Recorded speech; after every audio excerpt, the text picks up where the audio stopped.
You want me to go light on the monster yet?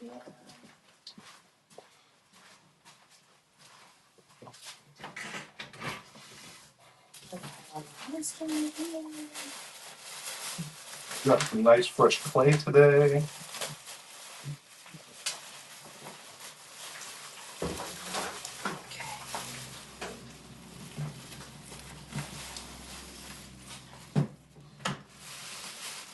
I don't forgot what I mean. I remember working on this thing, but I forgot what I was even doing. Now see. Now let's see. Is that? Should I wipe this into the bucket? Sure. All right. How are you? Good morning. Today we got fresh clay, so we're gonna actually get some progress done. Nice. Last week was a little bit weird. Kind of slow. It's a good lesson to learn. Like I'm still new to this wet clay, which I love. Yeah. But then having to work with some that's a little challenging, you know. Yeah, we could have prepared a little bit. Could have prepared a little bit. Are you gonna? You want me to open this one too? Yeah, you can have that one. I got this one. And it will be good. Oh, nice. So you can grab like. Yeah, you grab a chunk, or I got this wire clay cutter that will also pull nice on it, and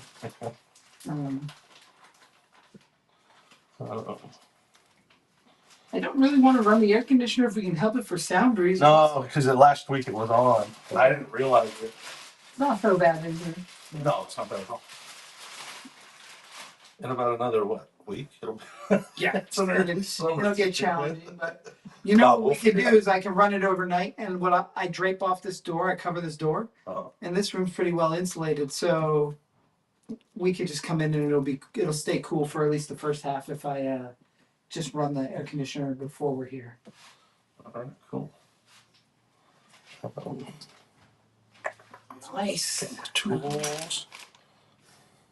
So what's new, man? Good morning. I did leave my coffee in my car. I'll give you a knuckles cheers. Oh, we'll do a little piping hot caffeinated to start the day.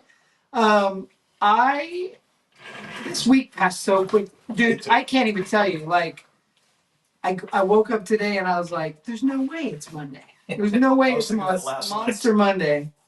Yeah, I was like, "Fuck." And I hadn't talked to Kayla, and I was like, I hope she shows up. I don't know. I didn't feel like, even my son today was like, I got to go to school.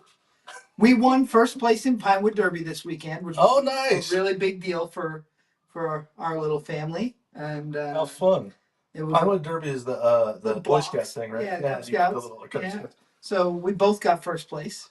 Oh, nice. I got first place against the dads, and he got first place against... Well, I got first place against dads and siblings, and he got first place against the Scouts.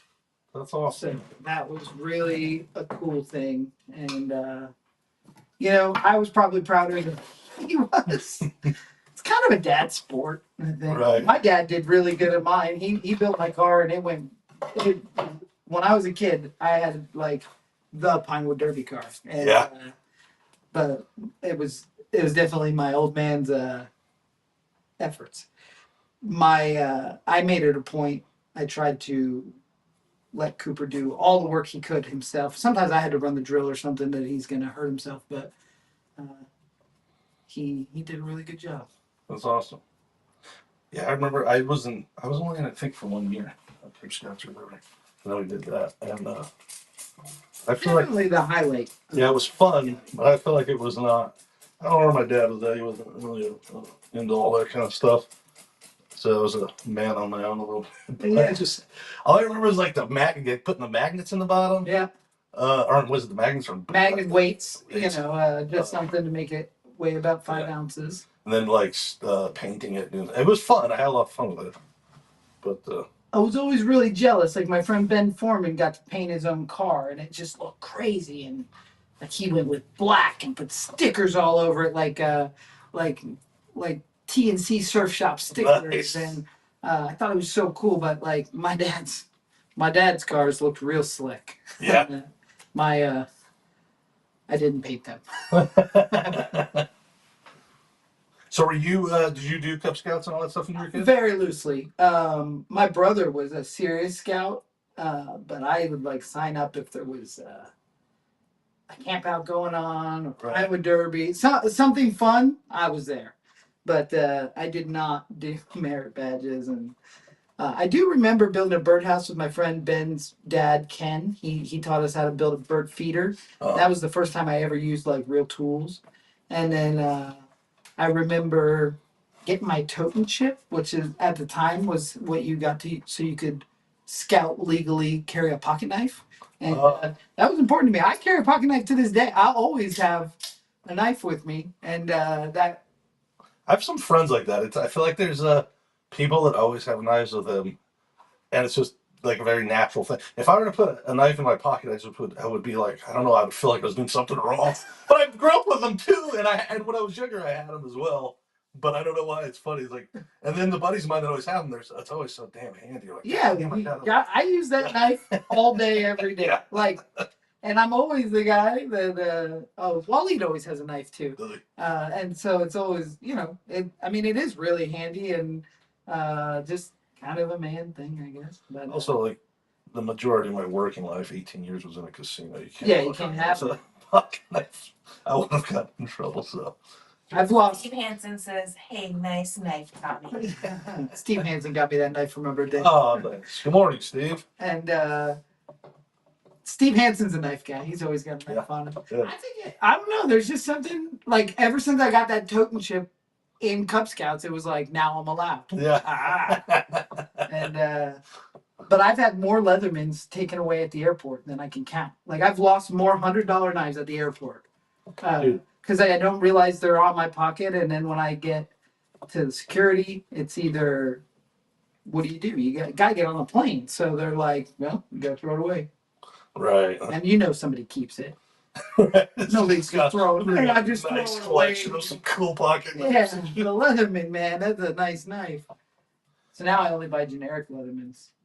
My brother, when my brother was young, he was a little bit of a wild man. Like when he was a little kid, he was the best kid you could ever imagine. Like straight A's, whatever the what's it called, AT or whatever it was called back then, like for really smart kids. The gate thing. Yeah, he was just a super smart, really. I met your brother. He was very nice. Yeah, he's a great guy. When he hit his teens, he was just like, he was as wild as they come. Like he was fucking wild. So anyway, there's a little bit of backstory to get to, but he went to the airport with his family as a grown up when he's back to being the most mellow, like just a good, right. law-abiding citizen, no problem. And when he went through TSA, he had his carry-on had a small knife in it that he didn't know he had, because he'd had it camping or something. Yeah. And there was a hole in the bottom of the, like the what do you call it, the pocket. So it slipped underneath. So then when it looked like he was hiding it. So then when they were like, they had, I probably butchered the story a little bit, but I like the details. But it's like, so they asked him, or they took him, like once they said you have something in there, he has no idea. So he's like, no, I have nothing in there. And they take him and then all the family, they can't get on the airplane. He ends up going up in a back room. And because when he was a kid and a wild man and an idiot, one night him and his girlfriend are fighting and they're driving in their car and they're like not getting along. And she's like, this guy's tailgating me behind, like he's riding close, or whatever, and he's like, fuck, whatever. So he throws his beer out the car at the thing. It was a cop. It was a cop. Oh my God. So luckily it was like, I don't know, right by our house. And so he came back to the house. My mom came outside, but it was a nightmare because again, he was an idiot. Like, so and the cops were rough. Like they threw him up. The one cop was really bad. Of course, yeah, that guy hit with a beer bottle. Exactly. First of all, don't have beer in the car. Second of all, so don't throw it at a cop. There's your lesson. So all of that, he ended up not getting arrested. My mom was able to kind of and the cops, but he did get some sort of a charge or something. Right. And so I don't believe he's on the list for it or anything. But either way, it was, I don't know, 20 years later, maybe more, 25 years later. But when they pull him in there, and I think he had thought it had been off his record, and he's never been in trouble again. That way. But yeah, it was a big deal. And they kept him back there for a while. They interrogated him. They were threatening him. What's funny is I don't believe in TSA. Right. I don't believe, and I apologize if there's any live viewers that are TSA. But you know how you know TSA is not a real thing? Because we have Veterans Day, we have Military Appreciation Day in the sports, we have, there's support your local police officers, there's support your fire department, first responders. Right. When have you ever seen any kind of a support bumper sticker or T-shirt for TSA? Support your airport front line. No, fake, fake news. You don't even need a high school diploma to be TSA. I don't believe in TSA at all. I think TSA is a made-up job. So those guys giving your brother a hard time is like, yay, we get to do something. This guy has a family and kids, and we're just annoying in the morning and yell at people on the airport. You know what I hate is like you pay $600 to get a flight to freaking Florida, right? You got to be at the airport at 4:30 a.m. And they're just screaming at you like this, and I'm like, listen, dude, I am paying your salary. Stop yelling at me. Stop being mean to me. I paid for the ticket. Yeah. I just want to keep my shoes on if possible. If not, I'll take them off. But if you yell at me, I'm not taking my shoes off. Just be nice. Jesus. I paid so much money to get on this plane, and you want to treat me like I'm going to freaking Guantanamo Bay. I have. Well, and especially like when, I mean, I don't know, as TSA, that's a newer thing. It's right? 9/11. Since 9/11. So I used to go meet my family at the gate in prosthetic makeup, so they wouldn't. Maybe they won't recognize me. This would be so. that's funny. awesome. And I remember I picked my brother up as him and his girlfriend flew to LA, and I picked him up in a Frankenstein makeup. Like, why? Why'd I do that? Because I'm weird. Steve says TSA strip searched him. That's because they wanted to see the good.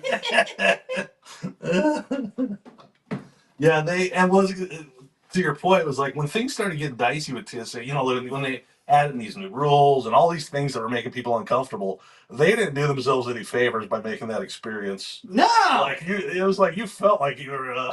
All they have to do is be nice to you, honestly, and they're not, and that drives me crazy. I don't fly much. The last time I flew, I actually was like, oh, they weren't, but they were still dicks because, like, when you go through, when you're going through the thing, you got to take off your shoes, and they act like it's like really easy to do. Right. You know, like take off your belt, take off your shoes, empty out your The thing. worst is, Like, take off your belt. Yeah. I take my belt off. Hands above your head. Pull your pants up. You just told me to take my belt off. You want me to pull my pants up? Why do you think I wear a belt? Oh my God. I hate TSA. I hate the airport experience. I love traveling. I love traveling. I don't mind flying. Like, I'm not afraid of a plane or anything. I just hate getting on a plane because I do travel a lot. I travel for a while there. It was once a month, some other state. And, man, I'd rather drive. I'd rather drive than have to deal with somebody yelling at me and telling me to take my belt off and then pull my pants up. And tell you hurry up too. All right, hurry up! Come on! You're like, fuck, man! You're trying to gather all your shit. You're Especially dropping when your you got shoes. kids Yeah, with you yeah, and stuff. exactly. God. My son got, yeah, brutal. Stupid is what it is. Unnecessary. Unnecessary Just a yelling. little nicer. But you give them a badge and you give them that shirt, and they think that they're just like this weird in charge. You are not a police officer, sir. I promise. You have no training in that area. What is their? Are they considered a? I mean, they can't. No. Do they arrest? Like they won't arrest? No, they can detain you until the police come. They are basically mall cops. That's all they are. They are the guys when you go to Burning Man or one of these festivals like EDC that stands out to metal detector and makes you empty your bag. They are not a real government service. I'll never believe they are anyway. I'm just a jerk. I'm sorry. Let's move on. Sorry to all of our TSA. Yeah, I'm sorry if anybody is a TSA worker and trying to support your family. Yeah, I'm sure there's some very nice TSA workers. I haven't met them. But yeah, it was a big deal with him. It was like they ended up letting him go, but it was like, they had to make him feel like I think they even missed their flight. And it was like him, his wife, and I think 3 kids. Yeah, it was like a fucking nightmare. That's crazy. Yeah, and it was, like, and it also wasn't like they found in the bottom of his bag like a butcher knife. Like it was like a little fucking knife. Yes. My brother's made it through a couple times with like a pen knife or an X-Acto knife on accident, but. Man, when I don't travel much, I went with TJ one time to when he was shooting in Costa Rica for his show. Oh, that's fun. Yeah, it was really fun, and he was already there, so I did the whole trip by myself. I don't like flying that much, and more of it I think is because claustrophobic. Not terribly, but just like at times I'm like, I don't like this. And then also, yeah, I don't know, but like. I don't. It's not that I'm not afraid of dying. I'm really just not. But I'm like, it's like I don't know what it is. I hate flying. The whole experience. Once I'm in the airplane, I'm fine. But point is, I can look for any reason not to fly. So I went on the trip, and it was fun until like we got to Costa Rica, and then you had to take one of those little puddle jumper planes. Yeah. Uh, but what's hilarious to me was once you got off of the plane and you grabbed your luggage, and then you went through their next screening to like get onto the other plane. Mm-hmm. The guy was like, he could give a shit less. Like everybody was just walking on and walking past, and I stopped because I was like, and I asked him, I was like, do you need to check my bag? And he's like, he grabs my bag. Like it was like I had pissed him off for asking, and I was like, that's not. So it's not as big of a deal in some places. So I'm asking what you guys are working on. So, on what camera are they? Well, I can do it. So I'm making my rendition of Robert De Niro's Frankenstein monster, Love it. and Mike is I'm working on another zombie. working on another zombie face for Return to Shadow Valley. This the clay because there's such a thin layer. Yeah. It's like rock hard. Yeah. I was like, I just realized. I've been rebuilding up on top, and then like some of it I'm just removing entirely because whatever. That looks cool. I love the way it looks. The what do you call the blocking out? Yeah, the claying it up. Yeah. Yeah, it's got that nice, almost like television art look. Yeah. If you were gonna be a sculptor on TV, this is what it would look like. But so what'd you do all week? Did I do? Oh, and I was working on. I feel like I don't know, and I feel like I didn't have a free moment. But I worked on a bunch of. I had a lot of like busy work from work I had to get done. Yeah. So that's probably why. Reports, cleaning up like folders and back ends, and just trying to get everything organized for the channel. I was working with Nick on some stuff. He's actually in Hawaii on a nice little vacation this week, Cool. which he needed. I found out that Hello, My Name is Gacy, one of my movies that I directed, is being released on Tubi. Awesome. It got picked up. And also many other places, both Nameless and Hello, My Name is Gacy are really picking up steam on the streaming services. Very cool. And I mentioned it with Nameless before that like Full Moon did like a buyout on it or whatever, like they licensed it. Yeah, that's cool. 2 other sites have licensed it too. For Nameless? Yeah, so they've paid up front. It's not a huge amount, but I mean it's enough that it makes sense that it would take us a long time to have acquired that in residuals. Yeah. So now our little like internet cart basket or whatever it is that says what we are owed is getting up there towards the 4 digits instead of awesome. Yeah. the 3, and that's rare for Plan 10. We usually always get like a residual for 300 or maybe the highest would be like $400 a quarter, but and this is for multiple titles. Right. But Nameless alone we're owed more than that, so it's like it's working. It hasn't even released yet, but that's a really cool. Sorry to jump, but that's a good like the difference between it kind of hitting on a platform as opposed to making a sale is a big difference. That's cool. Yeah, so it's I feel like it's working. And it makes me excited for the future because now we have Gacy is already making traction. It got on Tubi in the first round of their purchase or whatever. They once every 3 weeks or 4 weeks they go through the titles and make purchases. Yeah. Nameless was submitted for 12 months before it ever got grabbed by Tubi. But now Gacy has been picked up immediately, and next up is Waleed's movie, It Steals Your Skin. We're going to re-release a film I worked on called Bioslime that is really good and fun through Plan 10 Pictures. And then Laughter Face. So How's Laughter Face come along? Caleb has it for the edit, and I don't know how close to done he is, but it's got to be getting close. It was almost done when he got it. Nice. He's busy though. Everybody's busy. Everybody's busy, and the weeks fly by, man. Yeah. So Justin says, tell Mike to get Bane on full moon. Good morning, guys, by the way. Hey, Justin. We were just talking about you. Good morning, buddy. Yeah, we will. That's good to know. It's because right now we talk about this stuff, but it's good to bring it back. It's like for the past year for like indie stuff, it's like there's been tough. So little sales. I felt the lull over the last year. Nobody's buying. What do you feel about this whole thing? I mean, I'm in a million Tubi groups, so people are really going like, Netflix is raising their price. Tubi says, hold my glass. We're still free. I think it's everybody's real excited to see the jump from Netflix to other platforms that aren't gouging. Yeah, I think it's hard with everything sometimes because things become such a normal that you're just like, yeah, these are what they are. It'll never go away. Yeah. But there's always a breaking point. Yeah. Or there's always an inflection point. And the weird thing about the Netflix stuff is we started talking about it, and I was like, maybe we cancel Netflix. Not because I'm mad that they're raising their price. Yeah. I don't watch anything on Netflix. Like, I can't think of something anymore. It's all either on Peacock. I watch a lot of Supercross on Peacock, or Paramount Plus. I don't really watch Netflix ever. Like, there's not really a good documentary series on there, which is what I usually watch. Yeah, me too. And there's not really a good,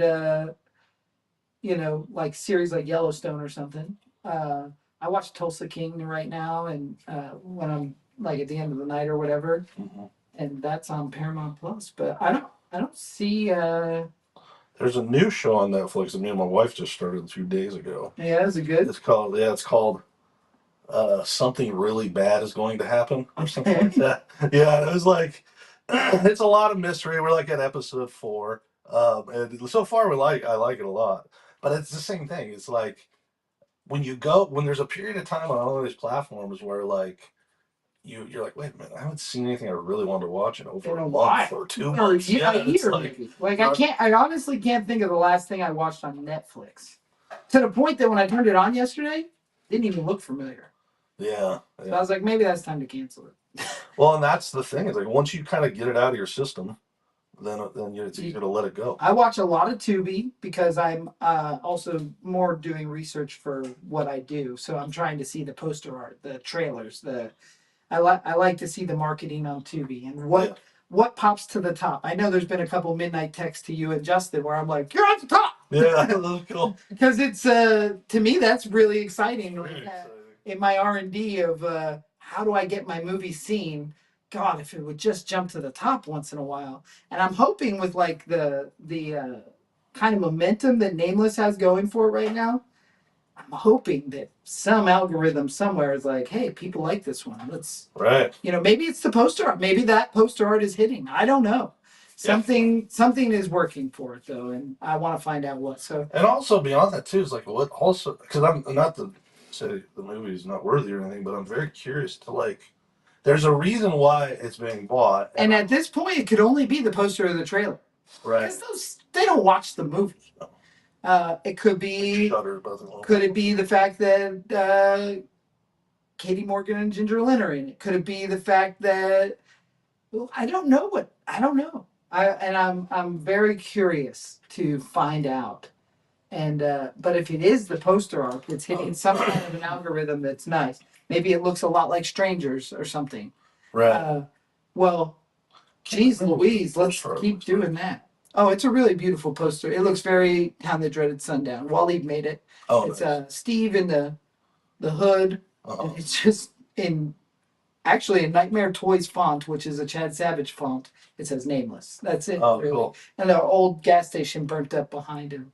But it looks like a painted poster, kind of like Without Warning or... Steve says it's because of him. That's because I think it could be. yeah, I think it's because of mostly. Steve Hansen. It's probably because of Steve Hansen. Well, didn't Steve go around like in that character for a while? Oh, he did, yeah. Tell the story? Like, what's the kind of So the birth of the name? Nameless is a interesting story. So Steve Hansen was playing Nameless before I ever met him. I remember seeing him at Days of the Dead dressed like Nameless, walking around. I was like, oh, that's a cool character. I thought it was like a movie already. I thought he was promoting a movie, but he's just dressing up and having a good time. And so then down the road, there was this Las Vegas film like competition festival called the 777s.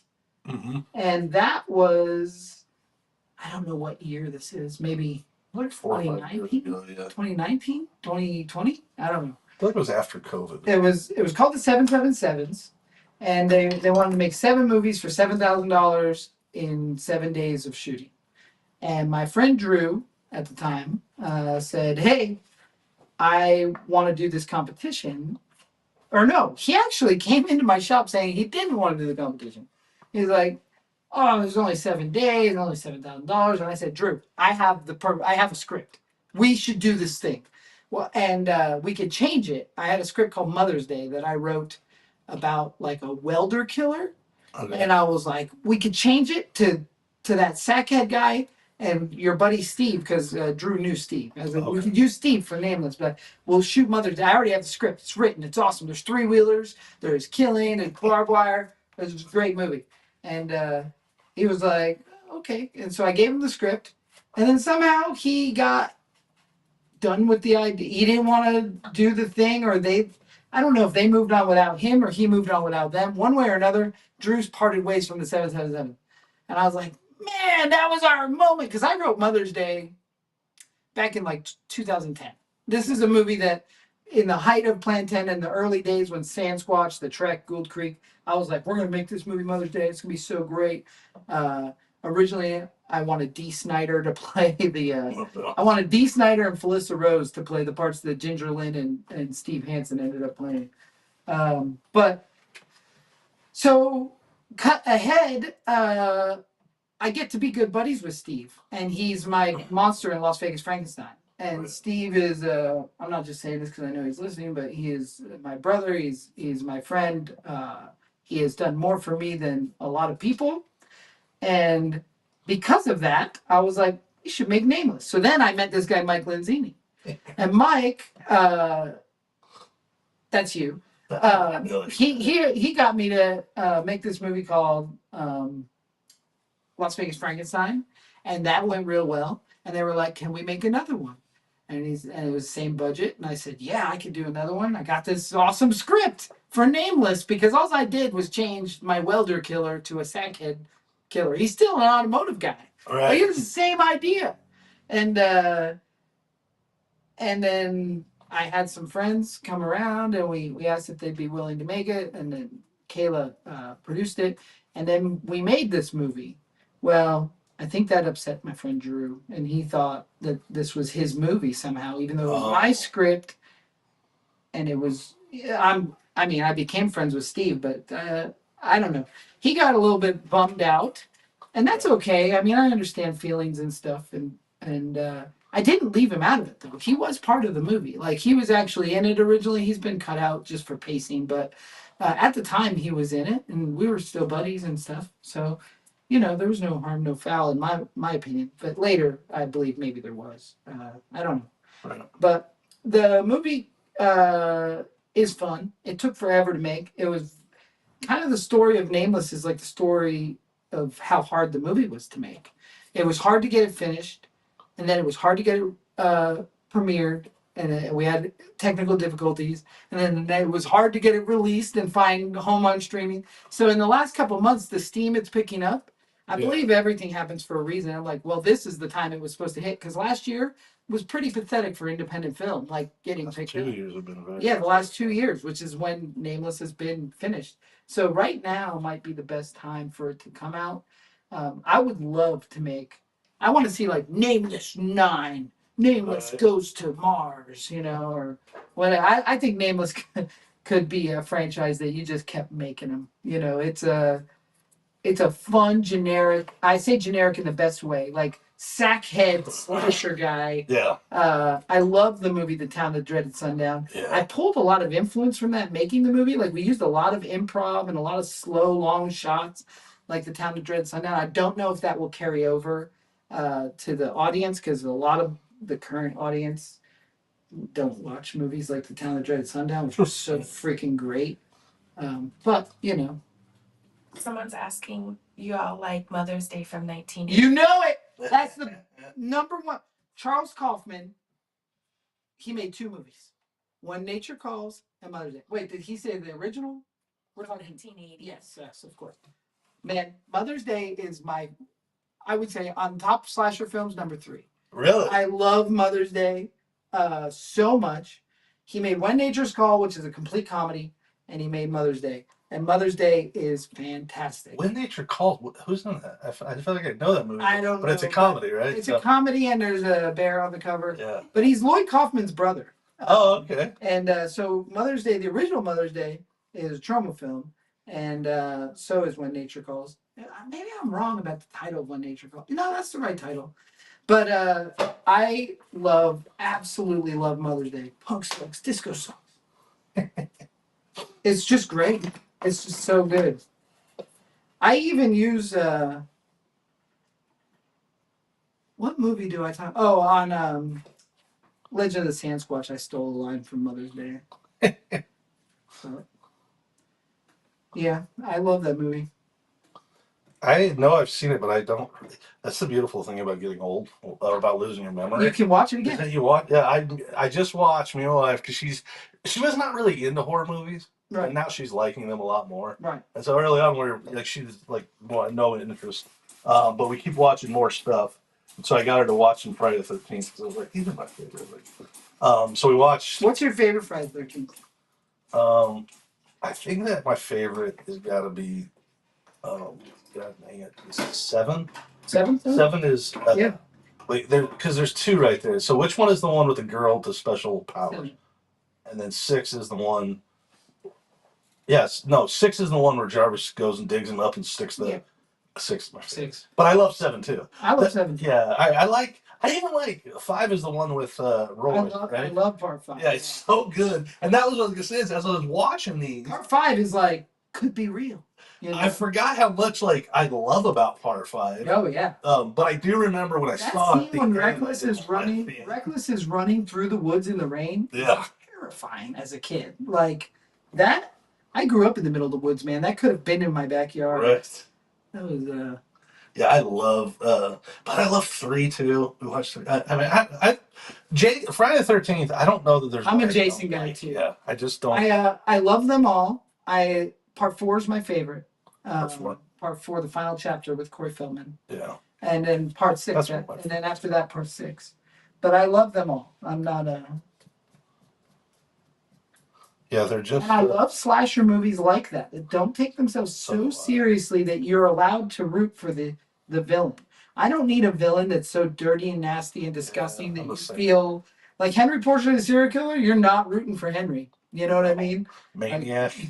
Yeah, Maniac. You're not rooting for Maniac. But I love Maniac Cop. Like I would root for Maniac Cop. Yeah. Officer Cordell. Yeah, there's. Which one of those that I just mentioned is the one where it opens up where there's like the corporate guys on a retreat playing paintball? That's part 6 is in that. Yeah, that's so goddamn funny. Like I love those characters, and it's so like I have all these, and I've watched these movies a lot. Yeah. But I have all these memories, and they all just kind of ran together. So I couldn't really remember. As I was watching, like I said, it was like watching it for the first time, but with like I don't know, having seen a long trailer or something. Yeah. That was fun. That's so cool. Is on this for the face one, because I haven't done all these yet. How far should I start to make a line? Yeah, I would cut that about a ½ inch to an inch back, and then just blend it off. Is that side okay, or should I take that? That side's perfect. No, that's nice. But the top here, I should add more right here. Yeah, okay. You can either add more or take some away, whichever works. Okay. Because either you're going into the hairline or you're stopping at a hairline. Okay. You know what I mean? But it can be trimmed either way. It can be trimmed the other way, so it doesn't matter. Okay. No, I love there was always Freddy or Jason guys when I was a kid. I was always the Jason guy. But I love Freddy. I love Freddy too. I was less of a Leatherface when I was a kid. I really enjoy Leatherface and like him a lot. I think the Texas Chainsaw is one of the greatest horror movies ever made. I was a fan of Leatherface before I ever saw the movie because of the movie Summer School. All right. Because Chainsaw and Dave loved Texas Chainsaw Massacre, so I did too. But I can say that now it is my favorite horror film of all time. Texas Chainsaw Massacre. The original Texas Chainsaw Massacre, I think, is a piece of art that nobody has surpassed yet, nor do I think anybody will ever be able to, because it takes place in a time where all the perfect storm happened, shooting on Super 16, and in that dust and that perfect. I mean, that movie's so beautiful you can watch it on silent. The naivety of the actors. There wasn't horror fans talking about horror movies back then, so there was no expectation. They were just making what felt horrifying to them. You know what I mean? There was they weren't reading Fangoria when they made Texas Chainsaw Massacre. And also, like, those movies, that and Halloween, as I got older, what surprised me was the lack of, like, blood and gore. Yeah, it's like, atmospheric fear. Yeah. It's actual fear. You write those images in your own head because you believe that's there, Which a lot of, like, even I rewatched Terminator not long ago. Right. The original one. And my memory of that as a kid was like, Jesus, like, it was very violent, very gory. Like, I remember a lot of blood in all three of those movies. But you know which one? You know which one there's blood in? RoboCop. Yeah, RoboCop has got some gore. I wonder if that's one of the first ones that kind of like, that period of time. The Predator had some real gore. I mean, it was so crazy in the 90s when you had the RoboCop cartoon, the Toxic Crusader cartoon. Like, these were brutal movies. Right? He'd run around with the toys. That's what kind of gives me, sometimes when I'm thinking about my son, I'm like, I don't know, because he'll be 7 very soon now. Yeah. He loves all these monsters and got all these toys and a lot of stuff you can't watch. I did let him watch we watched Friday the 13th Part 6 together. Okay, and that's a good one because it's the one that there's no nudity. Yeah. So that and that was all I was worried about. I was like, I just hope there's not nudity. No nudity in that movie. But there's the scene where she puts his head in. She puts Tommy's head in her lap. Yeah. She's like, yeah. When they're driving, and my son's like looking at me because he's like, what does that mean? I'm like, they're hiding. Yeah, he's just hiding. But yeah, it was. I remember back to being a kid. I was like, man, I had all these toys. I watched them young too. Because I always try to remember how old I was when I was seeing these things. I did not watch them young, really. I saw Toxic Avenger when I was 10. That was the youngest. Right. But then it wasn't until I was like 11 and 12 that I started discovering Nightmare on Elm Street and stuff and like getting away with sneaking them. Because I was not allowed to watch those movies. Right. But I did sneak them often, Yeah, I still can't remember how old I was. I know I was young, but I don't know if I was 6. And I don't know if I know I probably wasn't 10 because by the time that would be like 5th grade, right? Yeah, 4th. 4th grade. Because the only reason to say is like I just remember like in 5th grade, me and like TJ and friend Clay, like we used to have these sleepovers where we would go rent a bunch of horror movies. Yeah. And it was amazing. But I wasn't like, that's not when I got turned on to horror movies. I had been watching them for a while. But yeah, it was fun to watch those with him. He loved them. And I was like, I think that part of the thing too is like, it's just that because he is sort of a fun killer, like it doesn't feel as like, I know that his little imagination can get that it's not as mean. Yeah. But back to what you said too about them being like, Leatherface isn't a fun slasher. Right. Leatherface is a no, that's a sleepover night where you want to be scared. Yeah. And almost the idea of it is scarier. Like I would say if my kids ask for a recommendation on a sleepover, my daughter's 13 now and I'm fine with her watching it. I'd say you got to watch the remake of Leatherface because of Texas Chainsaw. The reason being that is I just think it flows better for a modern audience. Yeah. But I love the original. That's not to say the original's not better to me, but for my kids' sake, I think they'd be more entertained watching Jessica Biel. Yeah, and now the remake is good, man. Oh, it's great. It definitely is my favorite remake of There's any major three horror three franchise. that I have. I liked that one a lot. I like The Hills Have Eyes a That tremendous was amount. good. Yeah, that was. And I love the Amityville Horror. I think is actually better than the original movie. You know, it's crazy. I still have not seen that. The Ryan Reynolds Yeah, Amityville Horror. I don't know. It is Just one of those better things. I gotta than watch it, the 'cause you've said that original before. Amity Horror. If you're a fan of the original I Amity will, Horror, this is better. Someone's asking, have you seen The Ghastly Love of Johnny X from 2012? It's a sci-fi musical. I remember that, but I have not seen that. I remember reading about it in like Rue Morgue or Horror Hound or something, but I don't believe I ever saw it. Is it good? It sounds like if it's a recommendation. So He says it's a fun watch. okay. I love musicals. I do too. Love musicals. I didn't. Well, I grew up on Grease. Oh, I think we all did, right? Yeah, like it was. I mean, there was when you're a kid. Like we had a handful of movies that we could watch a million times. Never Ending Story was one of them. Yep. Grease was one of them. Well, Grease 1 and 2. Yeah. One of them that was really odd that somehow found its way into our childhood rotation was a movie called Best Little Whorehouse in Texas. I love that movie. Texas got a whorehouse in I it. haven't watched it in a long time. I need because it was so much fun. I love Best Little Whorehouse. But like, yeah, I feel like my sisters when they were 4 were watching it. That was my introduction to Dolly Parton. Yeah. And I always loved Dom DeLuise as a bad guy. Yeah. I always loved him because he was like the Munchie sequel, and he was always like a goofy bad guy. But I forgot how much I love. You know, you get cool, you go to school, whatever. And when this Moulin Rouge came out, I was like, Oh yeah, oh fuck! I forgot how much I enjoy a musicals. little musical.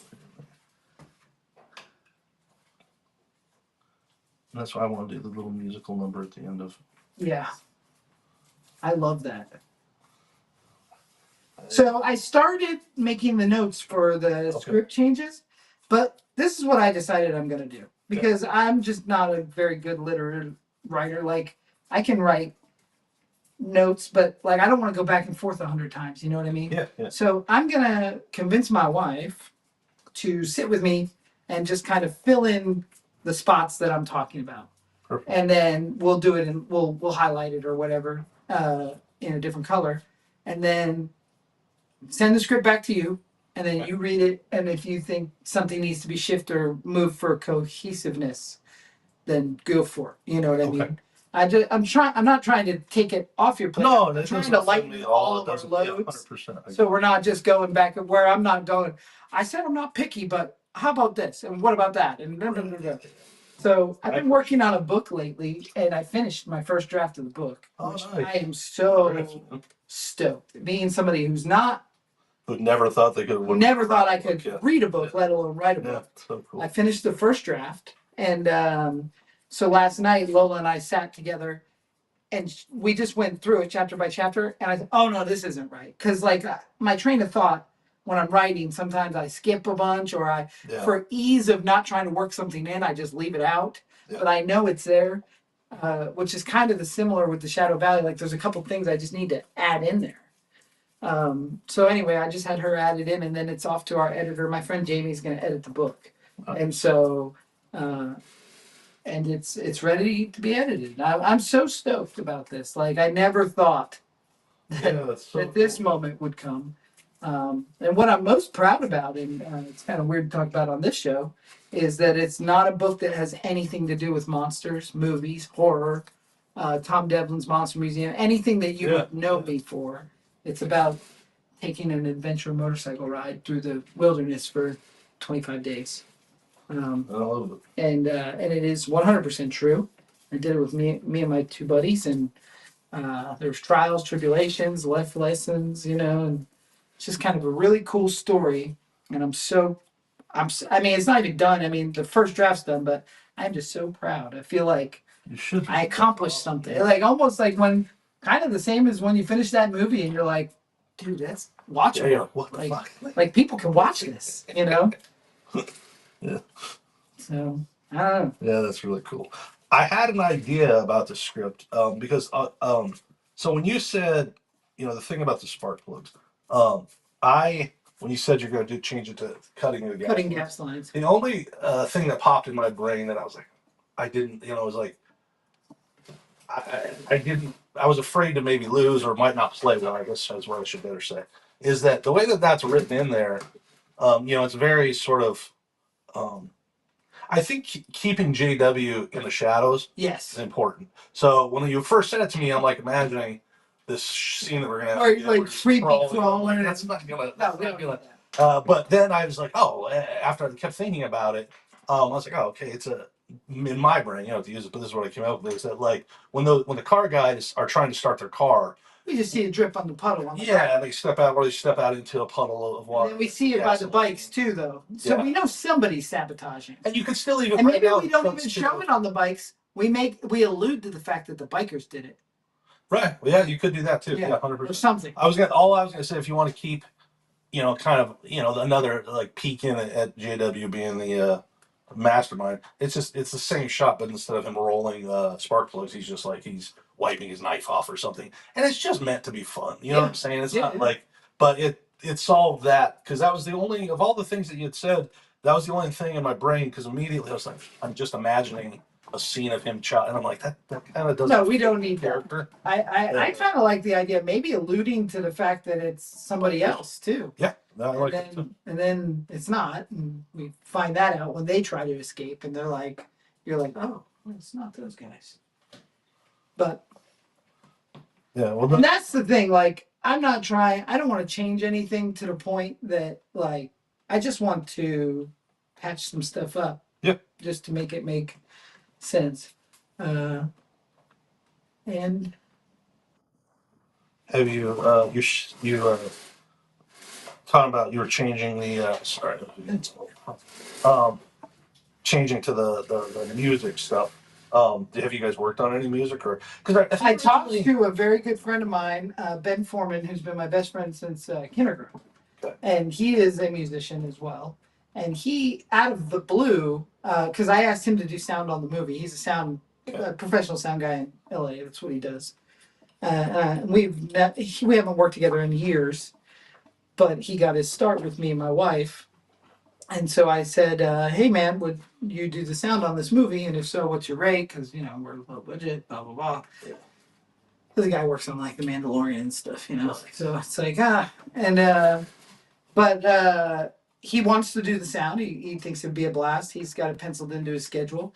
And then he just wrote me, he's like, can me, you, and Seth write a song for the movie? It doesn't have to be a title song, but just something we can put in there, because we're all childhood friends, and they used to be in a band called Loser Nile, and then a band called Forever and Fall, and a band called Launchpad. And I was always like their follower. Well, now I'm in Switch to Fakey, and he comes out to our show. So like, he was like, this would be so cool if we could all write together, Yeah, that's all. And I said, well, I just changed the genre from punk rock to like hillbilly outlaw country. I don't know if that's your genre, but there's definitely music to be made. And he said, that would be absolutely perfect. We could do like an old timey rockabilly classic, not rockabilly like the psychobillies you see now, but like Hassel Atkins rockabilly. Like, I don't know if you know that, he's a legend, but and so Ben was like, I'd love to do that. And I was like, I'd love to write this title song for it, because it's called awesome. Return to Shadow Valley, and it's based around this song. So I think the three of us will probably write that song. And then I've talked to Waleed about writing a bunch of 3-chord hillbilly music. Oh, fun. For it, and like, Lola has this really cool keyboard that you can turn. It's like a MIDI keyboard, but not MIDI. You can assign any instrument to any key. So like, it would be awesome to assign the spoons and the washboard, and nice. have her do like some real cool, like almost like horse galloping when they're running, but it's like washboard. And I could see the score of this movie being really fun to play with. That's awesome. This keyboard she loves so much that's the only reason Bloody Bluff has not been submitted or put out yet, even though it premiered. She just wants to go back and pull a little George Lucas, where she fixes up the score, because she wrote the score on Bloody Bluff and everybody was happy with it. Yeah. And but she's like, no, this could be better now. I can make this. Fun. I can make the string quartet the way that I want it, rather than it sounding synthesizery. And I said, well, You're the only person I'm not going to tell no to. Anybody else, I'd be like, it's fine, put it out. Because I think it sounds great. I do. I'm happy with it. But she wants it better. I'm not going to stop her because this is That's how you keep a nice collaboration. Yeah, it's Especially how I with your wife. convince her to keep working with me. Yeah, that's awesome. Yeah, I just was asking because when we had talked before I'd finished the script, I think you had said you had Wally kind of working on it. Yeah, we were talking about doing the punk rock stuff. Yeah. And it's funny because I am so rooted in punk rock. Like I attribute punk rock to so much of my life, but I just feel like it's not the right choice for this one. Yeah. For whatever. And I think what you've chosen works really well. It'll work fine. Like it'll be great. Even if it's not your kind of first. It's not my love, but I do respect that the history of it, like the bootlegging, kind of like Appalachia history.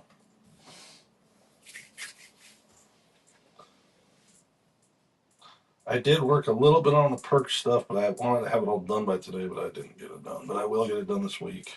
Cool. And we are. The one last thing we'll have to do when we get a little time is have you guys make your. Because I'm going to let you guys. The Indiegogo campaign will set up the Indiegogo page, but I wanted to link. You guys will be the ones that collect the money. So I unless you want it differently, but that's the way I've seen it. Because that way it's just easier.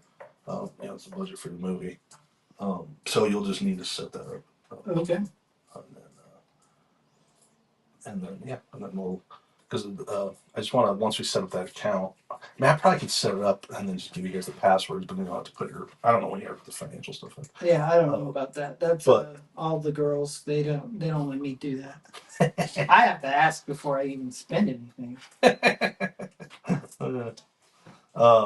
We have a Plan 10 bank account. Yeah, it'll just go to that. Yeah. And I wouldn't mind, I mean, that's up to you guys, but I wouldn't mind you putting that in, but you and Kayla can work on that together. I don't care. But yeah, because I want to get that open, so just in like downtime, I can just keep kind of looking through Indiegogo to see, just what other options of things that I might not understand with that. So. Yeah, I've just kind of been perusing and seeing what other companies are doing and what they're making. Mm-hmm.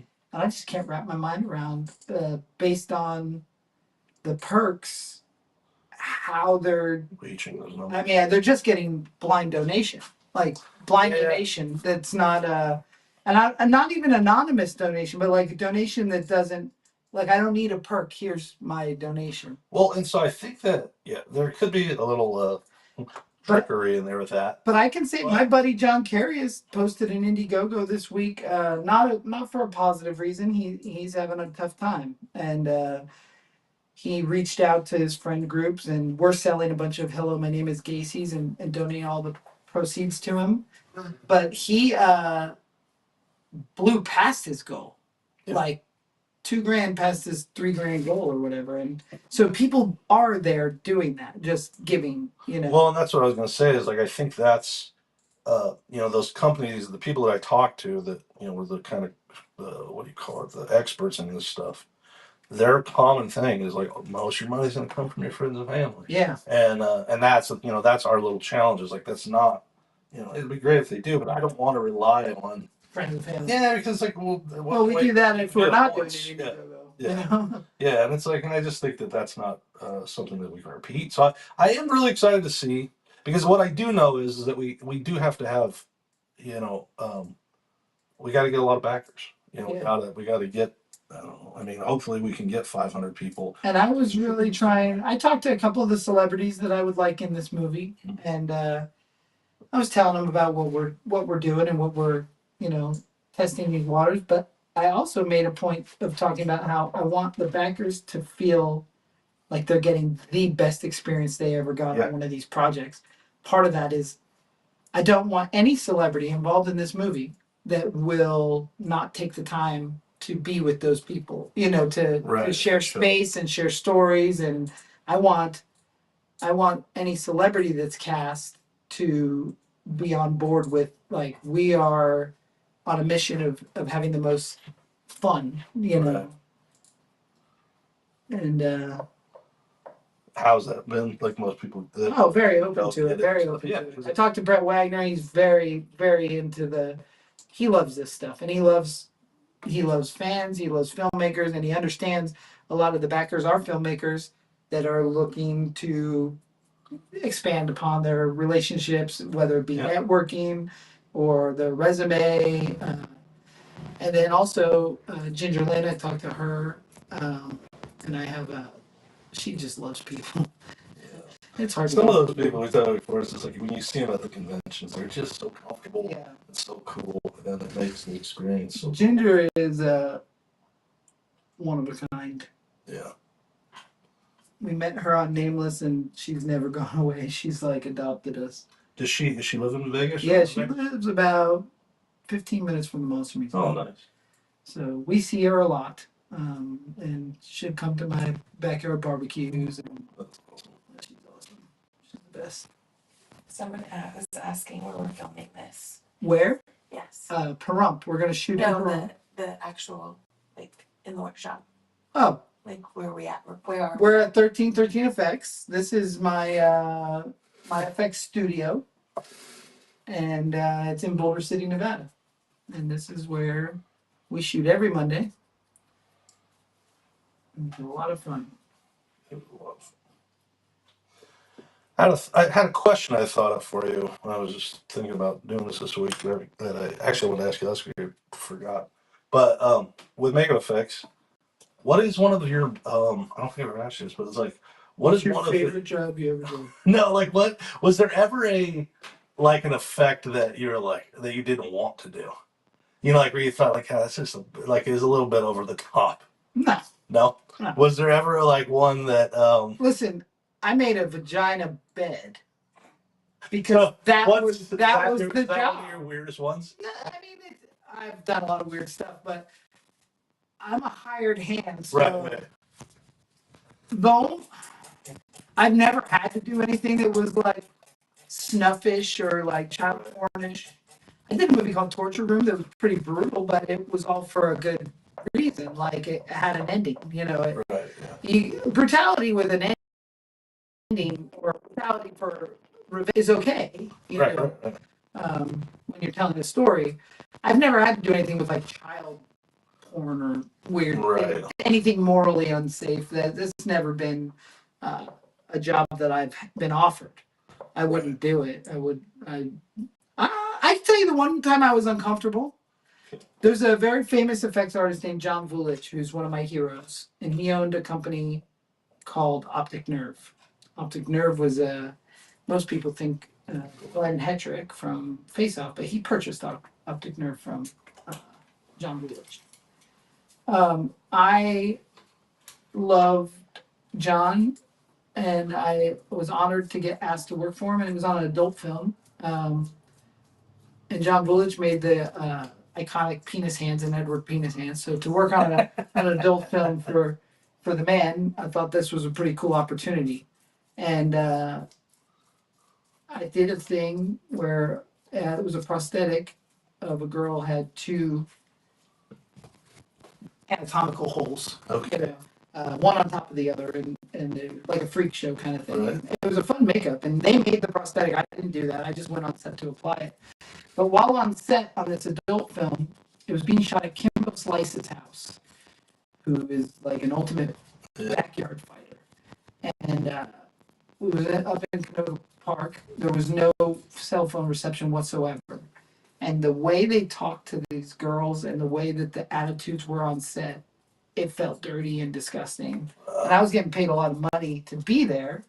So when I got home the first day, I was supposed to do 3 days. No, I was supposed to do 4 days.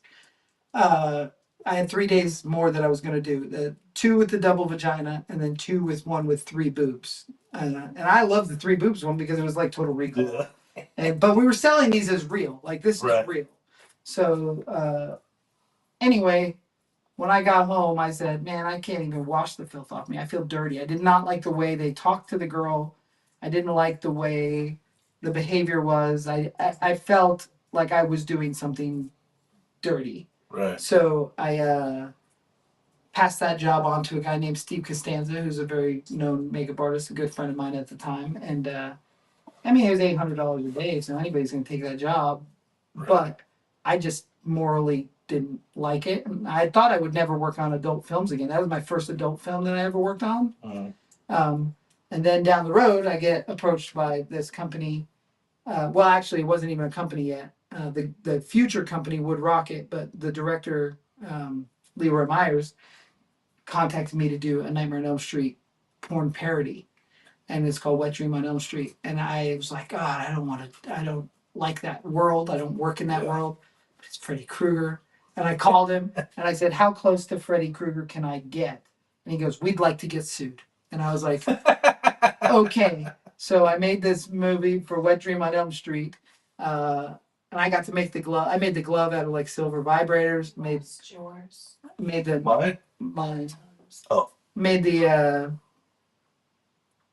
the Freddy Krueger, and I had more fun than I've ever had ever. That's Those awesome. guys, Seth, who's in a lot of Plan 10 movies, as well as Leroy and Vuko, and all this group of people that I'm still so close friends with, and they're very much part of Plan 10 movies now.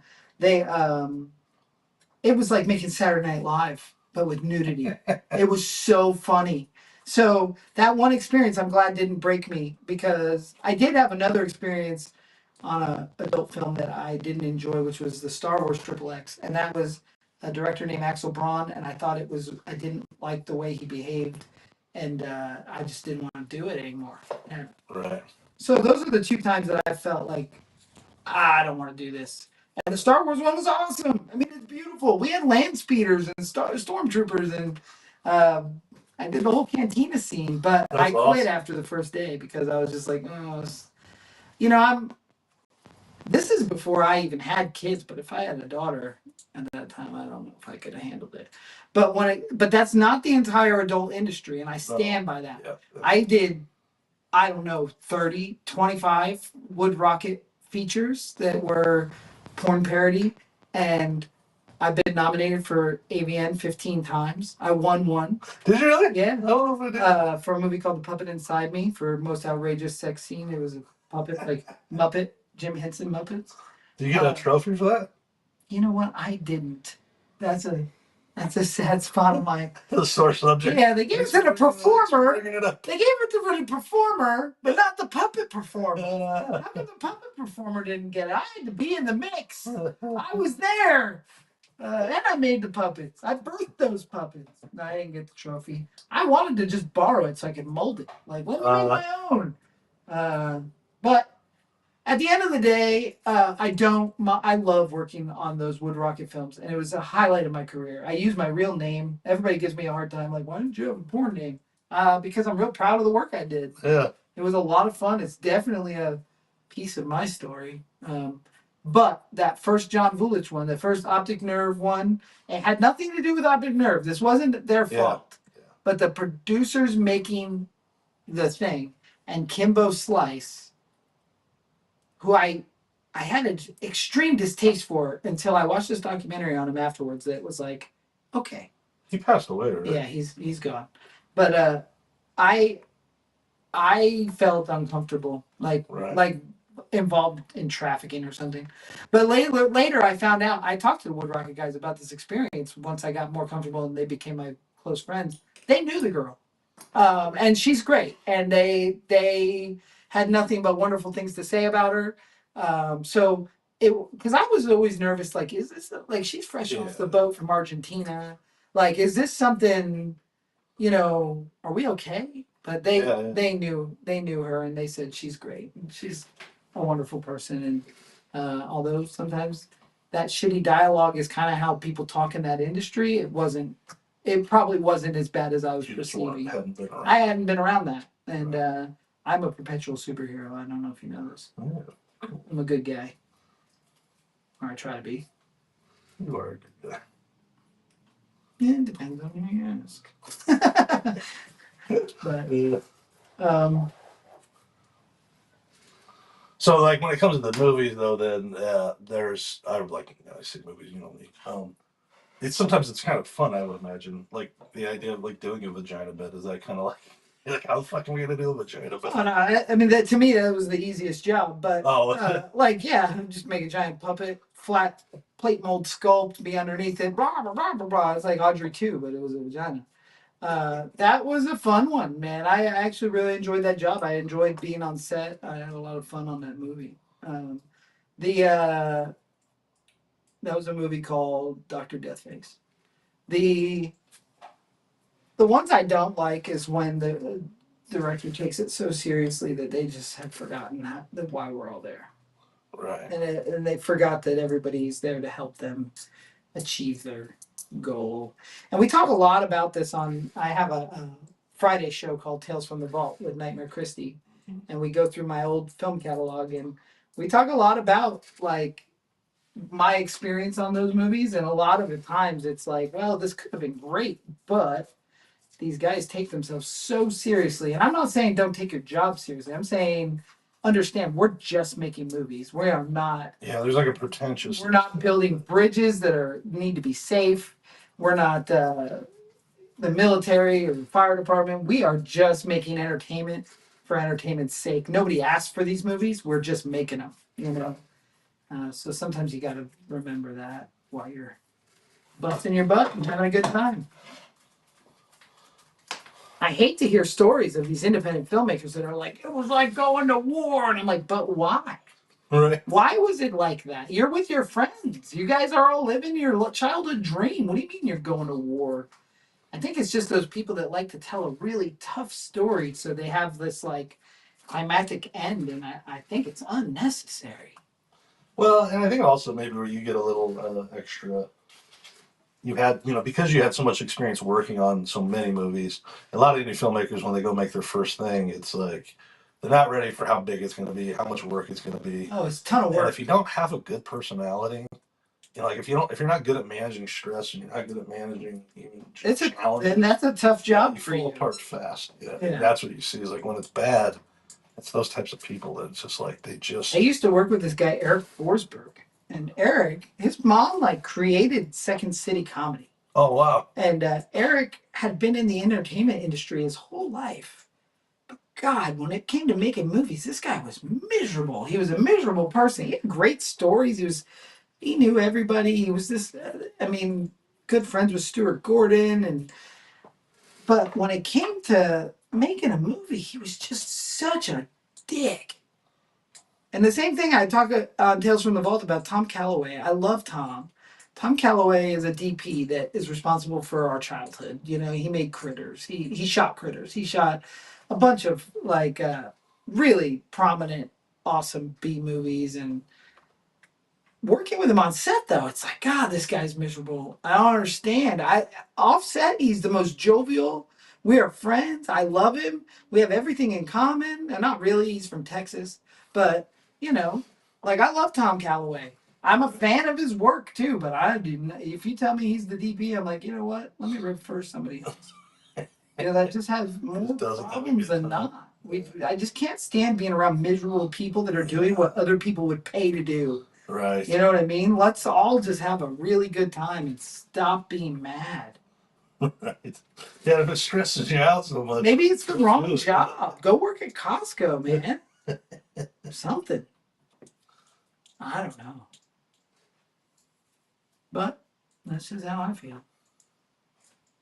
I don't think it's that. Unfortunately, How was it working when you worked with Ted Nichols? Oh, it's hilarious. It was amazing. Was he uptight or was he just had fun? Yeah, Ted Michaels. He was. Michaels. He was. Yeah. He was just like, and that was what was so cool because it was the first time I ever got to do anything. It was like you got to see how fun it is. Yeah, I walk into this looks like a little, like a little office place, in like a industrial building. And I go through the opening office. People that don't know, Ted Michaels is like a legendary B filmmaker. He made movies like Astro Zombies and all kinds of cool stuff. Yeah, he made a bunch, and he made like some Girl in the Gold Boots, I think. Some of the stuff was even like not in the horror realm too. Right. But yeah, he made tons of stuff. Lived in a castle when he was in his heyday in California, some sort of like California castle. Remember that was part of like the story and the lore. But yeah, once you walk in there, he was just nice. He was like, oh, he was very like cartoon character. Yeah, very much. Yeah, he had his unbuttoned shirt that was down here with his hairy chest, and he had this like big tooth or something that had like wire wrapped around. It was like his necklace. I mean, he looked like the guy from Jumanji. Like he looked like the explorer from Jumanji. And he would always like be in the movie too. So he'd do a little scene, which like again, it was also new to me. That, but yeah, he was just super friendly. I never saw him stressed out, and there was some times where like one of the times we shot in this uh the Spanish grocery store over on Rancho, I think it was. Mm-hmm. And we get there, and it was for Corpse Grinders too. And they one of the girls just doesn't show up. One of the actresses just doesn't show up. I don't know why or whatever, but either way, she didn't show up. No big deal. Well, the lady who's playing, so the scene is that they're like they're giving away samples of cat food at a store. So it already is hilarious because it just doesn't make any fucking sense at all. And the alien woman who's in it, she stops by and then eats the cat food, and they're like, "What's going on?" So it's just this kind of goofy thing. But the old lady that's playing the lady sampling it, she was. I don't know who she was, but she was somebody's. Oftentimes, they were like his friends. His friends. So wealthy old people that were just like, so it was amazing and awesome, but not great with the lines, Yeah.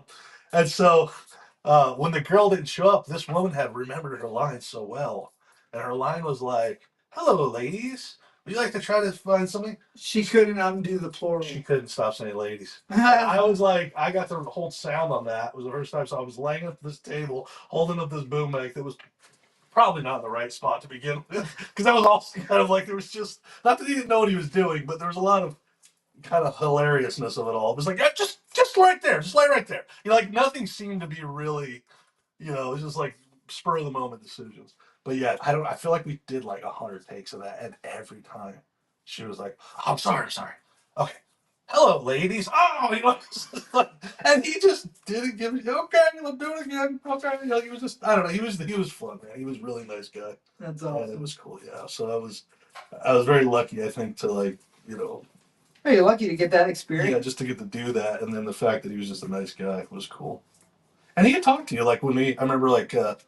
I didn't want to bother him, and like we were in between doing something, and in his hallway he had like the posters of all of his stuff, and I was like, I would ask him about it. He had a story for everyone, man. And the one I don't know why I'm forgetting the name, but there's a Doll Squad. This movie, Doll Squad. So he went into a big long story to me about how Charlie's Angels was inspired by Doll Squad, and they had stolen the idea, and he was telling me all about it, and but yeah, he was just a cool guy, man. He was fun to listen to. That's awesome. Yeah. Like his movies were like, they were. Did you ever see Corpse Grinders too? Yeah, I did. Yeah, there's a scene in that, but it's like it was again kind of just the way he did things. So it was a funeral scene, and we're all sitting in like it's proper, I don't know, Paul mortuary or wherever we're shooting at, and they bring in this girl and they're like, oh, she's a really good singer. She does, so in the scene, everybody's sitting there. They do the service, and then this girl from the audience starts singing Amazing Grace. And I just remember like this big talk up of like, oh man, she's a really good singer. She's really good. Everybody's kind of excited about this girl coming in, and she's super nice. But then it goes to action, and she like knows, I don't know, 8 of the words of Amazing Grace. So it's just like, and I don't know if she was, just nervous and forgetting it or didn't really know. But, in the moment, like it just was no preparation. So it was like, okay, she's just like kind of not singing all the words. It was just hilarious. And, he was, all right, let's just do it again. This time, do this instead. And so there's like a lot of those little moments that were like underprepared, but didn't bother him at all. And he was the first time I've heard the term, but he was like, after he did some take one time, he's like, more camp, or something like that. And I was like, and I asked my buddies, what does that mean? He's like, what's like campiness? And at that moment because like, honestly, I loved it all, but I was kind of like, this isn't really good. I was like, this is not very good. And then I realized, I was like, oh, that's what he does. Like, that's but you're like this serious Richard Linklater. Yeah. I was like, yeah, they just didn't like, I kind of had forgotten all the early, crazy horror I loved. And, it was, I think the one, maybe even both of those, I don't know if he had full scripts. That was like right when he had tried to use outlines. So that was a whole different Doesn't work. challenge. Yeah. It's very And it was not working. It's It was very like, tough. yeah. That is a corner I've tried to cut too many times, and I'll never cut it again. That's a corner I tried to cut in Nameless. I was like, I had the script I wrote in 2010. I just told you guys I can barely write. So it wasn't a full script. I got lucky because one day before I did anything, as I was dreaming of making things, and I had a camera, and I'd done like a little short or whatever. But me and a good friend of mine, we were living together, and it was like he wanted to try acting and all this. So I was like, let's just go do a scene. So he like went out in the garage. It was supposed to be like this scene where like he was getting poured like a beating him, trying to get it from me. Point was is like we had an idea, but we had nothing. Right. And so like we were all excited. And then once you like started going, I realized immediately, I was like, this sucks. Like, like you don't just come up with I think that you can do some really cool stuff in improv. But you need you have to have all the skeleton structure. follow. Yeah, you gotta have the structure. And I think the Trek, we made the Trek 99% improv. Yeah. Because I had watched this awesome documentary on Easy Riders. Mm-hmm. And Easy Rider was done like a drug binge improv movie, and it became one of the Oscar favorites. Yeah. It basically did what you can't do. It terrified, Yeah. So Easy Rider, this low budget biker movie, took the world. So I love that documentary so much, and I was listening to Dennis Hopper talk about how we didn't freaking write a script. We were just standing in the back of a pickup truck with a camera. And I woke up the next day and I told Lola I had just seen Hostel, and I was like, I hated Hostel. I loved Eli Roth before Hostel, and then I hated Hostel, and I was like, okay, there's not a likable character in this movie. You don't like the kids, you don't like the villains, you don't like anybody. Right. They're just rich assholes on both sides. So I told Lola, I said, we're gonna make a movie called I didn't call it The Trek, but I said we're gonna make a movie. It's going to be this honeymoon couple in the woods that you're just in love with. But then they're going to get attacked by these monsters. But they're only attacked because they poke the bear, Right. So then you also love the monsters. I want you to love both sides. Both sides, you don't know which one to root for. That's Jason. That's and I said, and we're going to shoot this completely improv. We're not going to write a script. We're going to make this movie in 2 weeks. And she was like, you're crazy. Okay, we'll do it. And then we talked to my friend Brett and Aaron and got them together and got them to know their character. We spent that 2 weeks like building out that outline and the characters. Mm-hmm. So there was no script, but they knew each other. Like we made it almost like a home video because they were acting freely without a script to follow, but they knew their characters. So they were...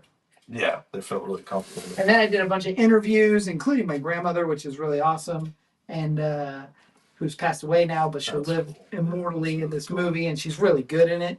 But the way I got my grandmother to talk in that movie is I just interviewed her about my parents.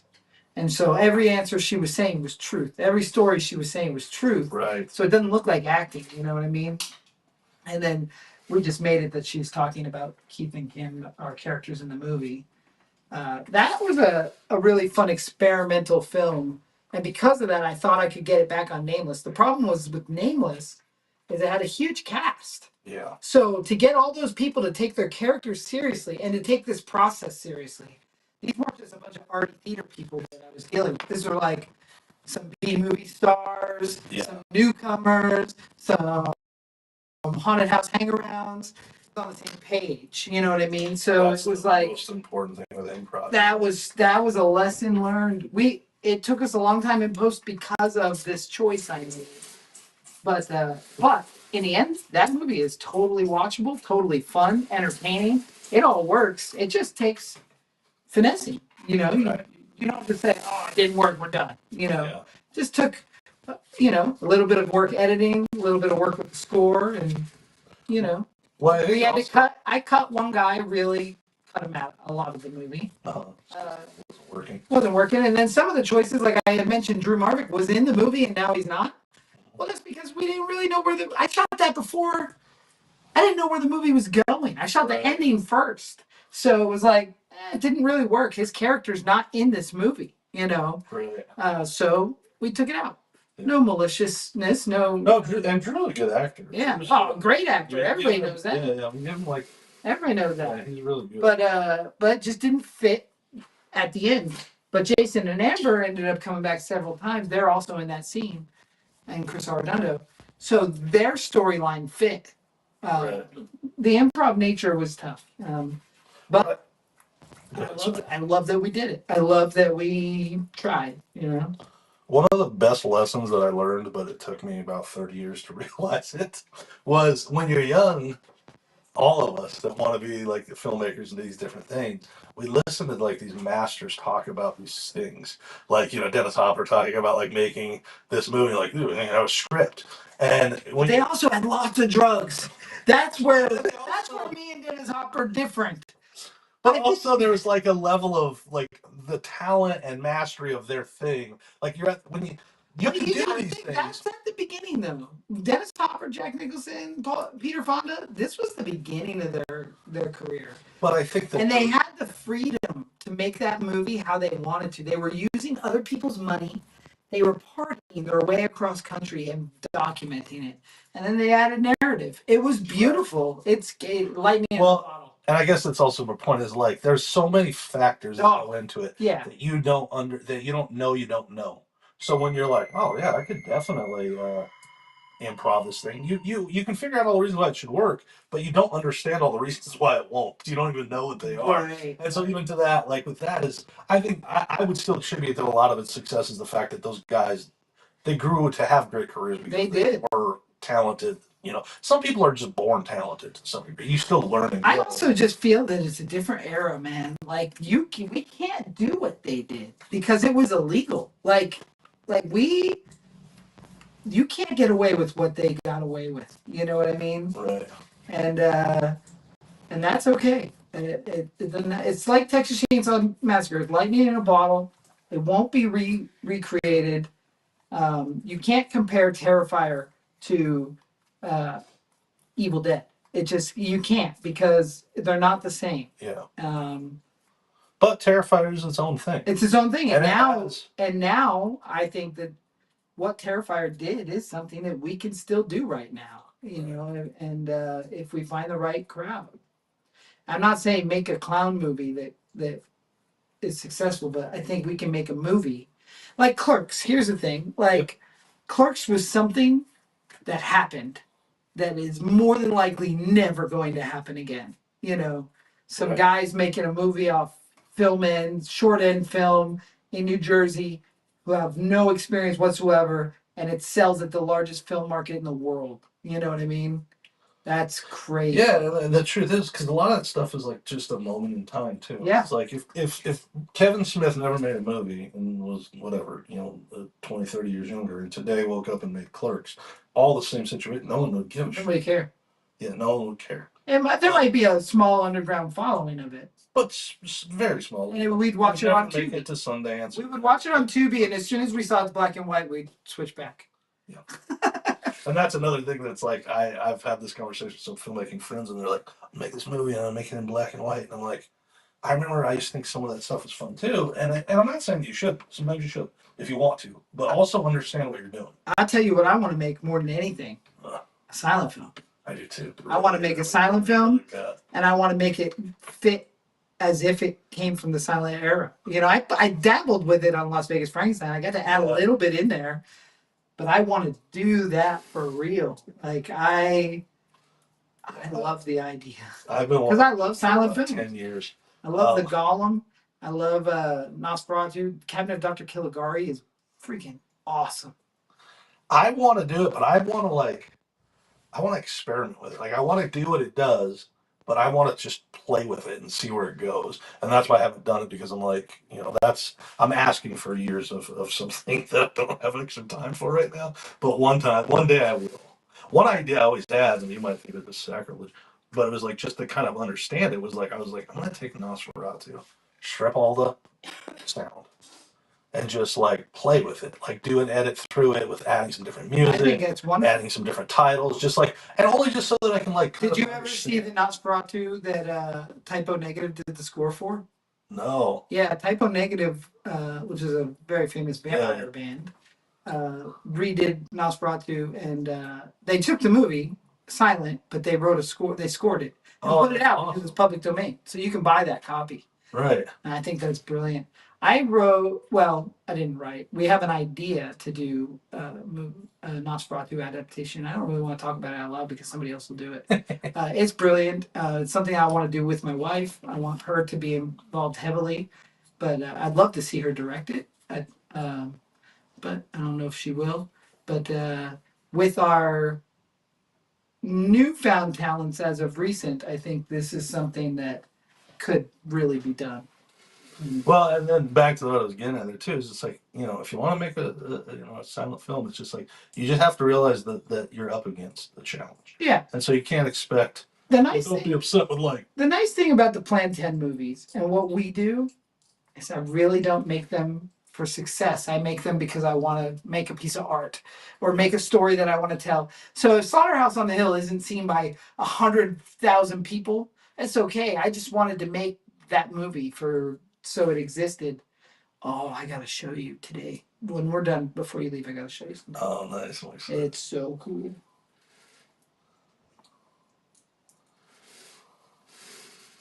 I don't know if I like this zombie at all or hate it, but for some reason I like that.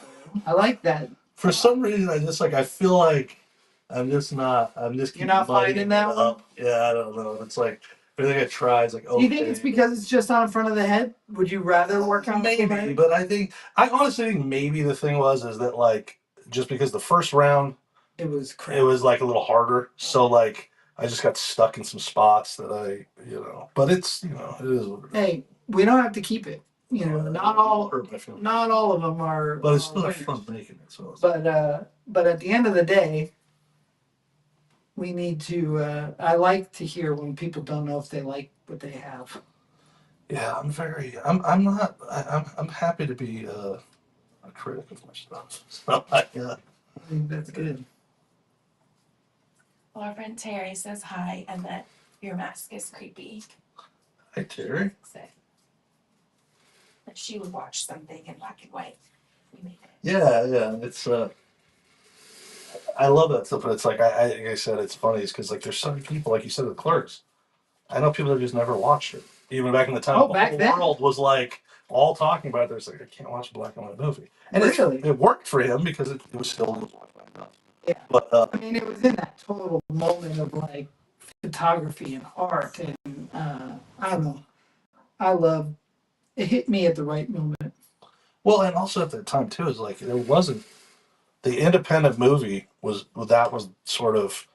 I don't want to say it's the birth of it, but it's kind of is in the sense of like the public wasn't like, wait, you can make a movie for $20,000 or $30,000, like that was so much of that story when that movie was published. So like that's a fun thing for everybody. You sold your comic book collection. Same thing with Robert Rodriguez with Mariachi, right? Yeah. He gave blood in the movie. So cool. And I've always grasped onto that. I mean, that is like where my whole life comes from. Yeah, Clerks was very important to me. Yeah, me too. I don't think if that wouldn't have happened, I don't know that I ever would have made a movie. Because that was. I just don't know that I would have realized you could. Yeah, and that's exactly why. It's like I just would have thought that it was not. And then the TED thing was another huge thing. It was like it just helped me like see. I was like, oh, this isn't as. It's less pretentious than you think. Yeah, because like up to that point, like the best you're gonna see is just some amazing behind the scenes on some of your big. You know what I'm saying? It's like so you're like, oh, there's 800 people back there. It's just too big.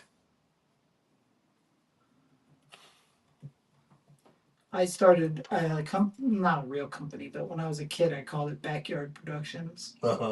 And I made these little movies on like camcorder. Nice. And, I used to be really judgmental about all these film students that I'd meet, including my wife, and I'm like, and you didn't make movies? Like, why'd you go to film school if you didn't make movies? I just can't understand.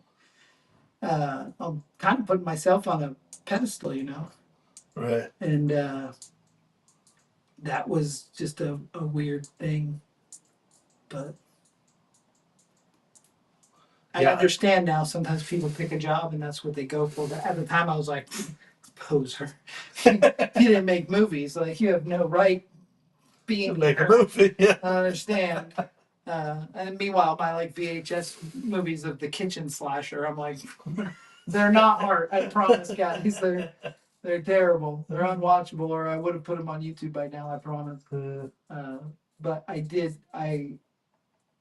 do have movies that I made when I was a kid that I thought were so awesome. I made this skate video called Pink Lemonade. That, God, if I had that today, I'd put it on YouTube. That's cool.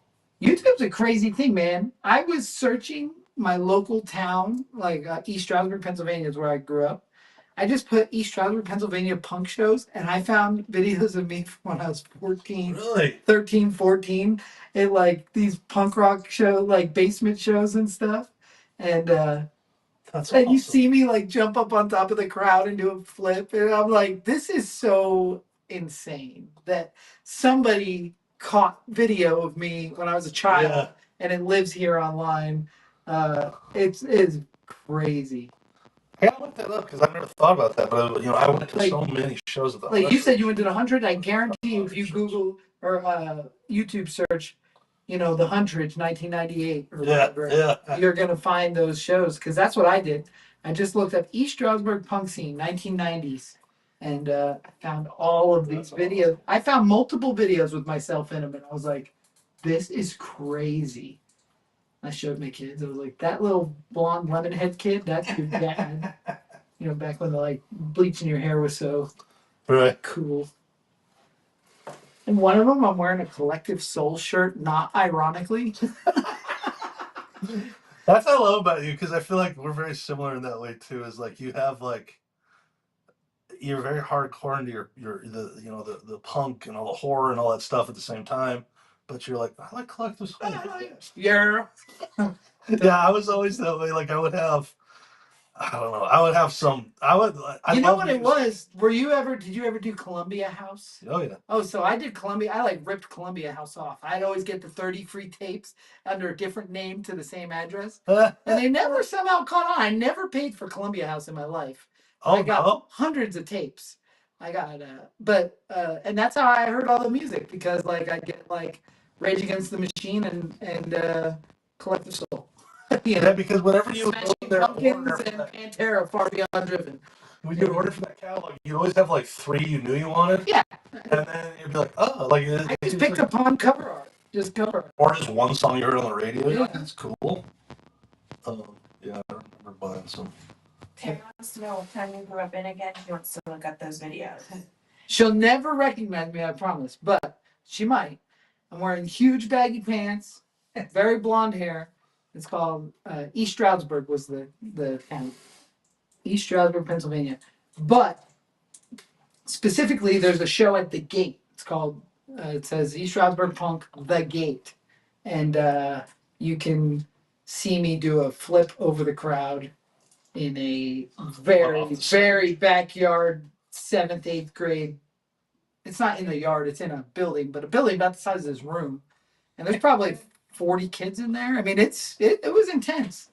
I didn't remember that until I saw it on YouTube, and I stopped it and I called my wife. I was like, "You gotta come see this. This is me. That's me." And I look like a baby. I look so little because I was little. I was like 4'8" in 9th grade. I was a little kid, and my kids are both real little. And I'm like, someday you'll grow up. I promise. I did. I mean, I only made it to 5'6", but we'll get there. My wife's dad's real tall. I was always hoping my son would end up being like 6'2", but he won't. We're tiny. Yeah, I feel like my son might. My dad was he's 6 foot. My mom was 5'2". She was a very little lady. And your wife's pretty short. Yeah, I think she's 5'6". I'm like, well, I say I'm 5'8", but I was 5'8". I might be slunking down to 5'7". But I'm 5'6". My son is big. He's been big since he's always been well above his. And we have massive people in my dad's side of the family. And even my grandpa, my mom's. Your brother's tall. Yeah, he was like 5'10". So Yeah, I think there's a good chance my son might be, and my brother's son is, I think, over 6'2". So yeah, That's cool. but his mom was she was tall. So yeah, you never know. And then some kids just sprout late in life. So like your little guys might. Yeah. I tell you, TJ did that. Like I was taller than TJ at graduation. Really? Yep. At least that's my memory. It's all of Like, his defying it was gravity. crazy. He Yeah, defied gravity, and then yeah. When he started doing really well, I remember he came over to my house one time. We were like, I want to swim. Right? head Like, got first big, time I started seen it. floating. And I was like, holy shit! Treasure This map. guy's like, he sold your soul. That's awesome. I think it's so fun that you guys are so close. And I have those friends like Ben Foreman, who I was talking about earlier, who's going to do sound, and my buddy Chuck in Pennsylvania, and Jamie in Pennsylvania, or in Florida now. These are my friends like since I was a kid, you know? Yeah. But it's awesome to me because as much as I love horror movies and stuff, I love action sports probably more. Right. That my first passion ever. I thought I was going to be a pro snowboarder. I always loved motocross and BMX, and you know, I really pushed my kids to race BMX. And to find out that that's your childhood best friend and you guys spend so much time together, so freaking cool to me.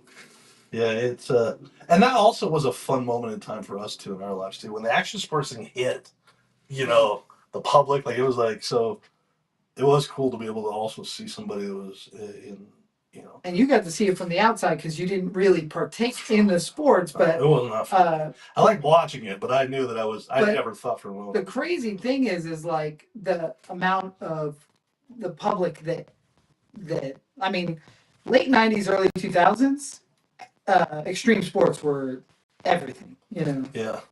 The coolest thing, I might have said this already on the show, but I don't think I told you. But one of the coolest things was when he was like called me one day and he's like, MTV's gonna do a show at my house. I was like, what? And he's like, yeah, they're gonna do a show at my house in a month or so. And I was like, that's fucking insane. What does that mean? You know, because that was at the height of those cool MTV Yeah, the shows. parties and stuff. Spring breaks. I mean, I dreamt to be able to get to one of those. You told me you tried to go to one with your girlfriend. My friend drove down to fucking Lake Havasu, and it was extremely disappointed and drove all the way back after a fight. But yeah, it was like Ashton Kutcher was going to be there, Carson Daly. Carson Daly was the host of it. At the time, my younger sister had like this massive crush on Carson I Daly. think everybody's sister. She was, yes. I didn't even have a sister, and I think everybody's sister. But it was, it was just amazing. It was just so. Like, I went to go to the bathroom. They're like, "You can't go to the house." I'm like, "Yeah, I can't go to the house." You're like, I've been here. Yeah, but it was just like it was crazy. That was a cool moment. But then I got to meet some cool people. When he was living with Carrie and Carrie's such a nice guy. Dude, nice guy. My wife just saw a video of Carrie and his son, Carrie Hart, is who we're talking about, and his son, and she's like, his son looks like he'd be Cooper's best friend. They're like doing the same dance in an elevator. Because I love action, so I love Carrie Hart. I love all of it. You know, I'm a big Metal Militia guy. I love the history of freestyle MX. But I loved BMX first. You know, I was a Dave Mira, Matt Hoffman, huge fan of. Did you know who Fuzzy Hall was? Yeah. Yeah, he's another one. Like he was with TJ's. He still is. I've seen him at one time, but. Is he a Vegas guy? Utah. Oh, okay. But Fuzzy is just one of the nicest human beings you'll ever meet in your life. Most BMX dudes are. I remember when I got to meet TJ through you, I asked him if he knew my buddy Braxton, who was a BMX guy, and he did, and that was cool because Braxton's gone. And but yeah, I love action sports. Growing up, we built our bikes. I put every part that you can get out of BMX Plus on those bikes, and I built this huge dirt jump at my friend Chuck's house for his birthday, and he was too scared to go off of it. But like I told you before, I grew up fearless. Like, I don't have fear. Yeah. I lack the fear receptors. Right. So I would be the guy that would hit every jump. I would be the guy that would do everything. I couldn't do backflips and stuff because I just didn't have the skill, but it wasn't because of fear. Did you ever try one? I never could get it. I couldn't commit to looking over to my landing. Yeah. which I give my daughter a really hard time for now when she's doing like back bends and walkovers. I'm like, yo, look for a landing. I could do a backflip on a snowboard probably before I could do it on a BMX bike. It would just I would just bail out, just like on Rad, just like when Crew Drugs keeps bailing out on the mattresses. But also, we saw a real brutal thing happen when I was a kid. A guy did a backflip down at the trails, no helmet, blew his head out like a watermelon.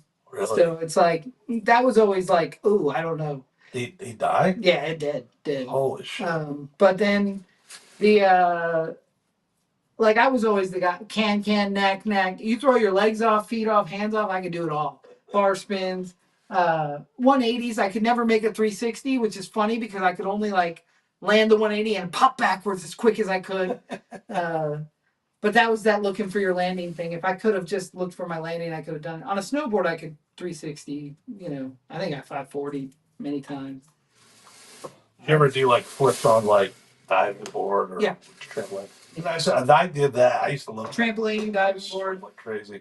But, we used to tape the edges on our snowboards and jump on trampolines and practice all of our moves. And I was very early in the snowboarding world. Like before they allowed snowboards on chairlifts, you had to walk up the hill where they lived and stuff.